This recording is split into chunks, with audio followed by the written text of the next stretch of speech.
पीरा भारी जना थे।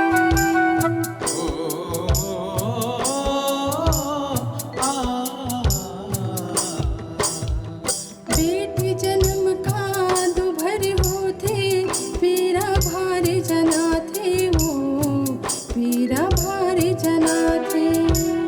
कर्म गति के जतम मोरे गुण कस चोला पिसा थे, वो गुण कस चोला पिसा थे। मन मनोवल हुए नहीं वो, मन मनोवल हुए नहीं वो, बस आँखें मिटकाई, बस आँखें मिटकाई। बेटी हराओ दाई फिर अड़बड़ मोर कर लाई, बेटी हराओ दाई फिर अड़बड़ मोर कर लाई।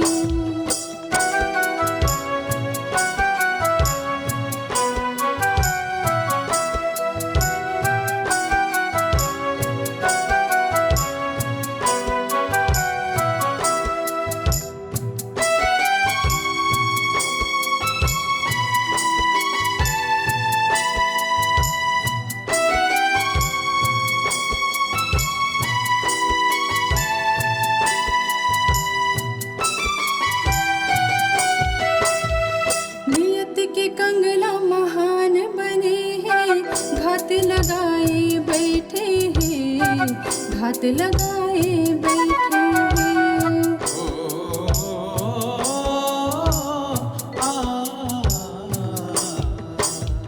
नियत के कंगला महान बने हैं, घात लगाए बैठे हैं, घात लगाए बैठे हैं।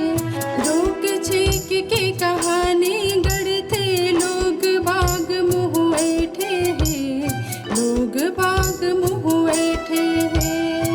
मुँह घनोब बखरा होगे, मुँह घनोब बखरा होगे, का बताऊं दुखदाई, का बताऊं दुखदाई। बेटी हराओ दाई फिर अड़बड़ मोर कर लाई, बेटी हराओ दाई फिर अड़बड़ मोर कर लाई।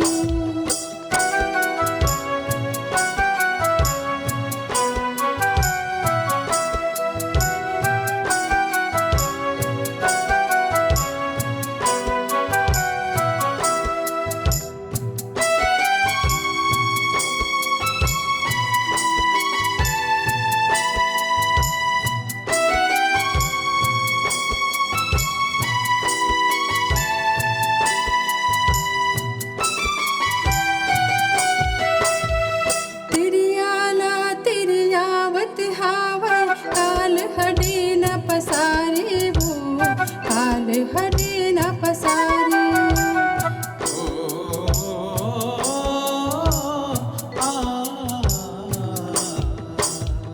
तिरियाला तिरियावत हावर काल हडे न पसारे, वो काल हडे न पसारे।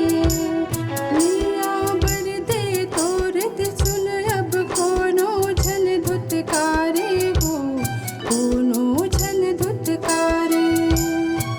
कोनो लाझन देखन सिर तो, कोनो लाझन देखन सिर तो, हक बर खुद भिड़ जाए, हक बर खुद भिड़ जाए।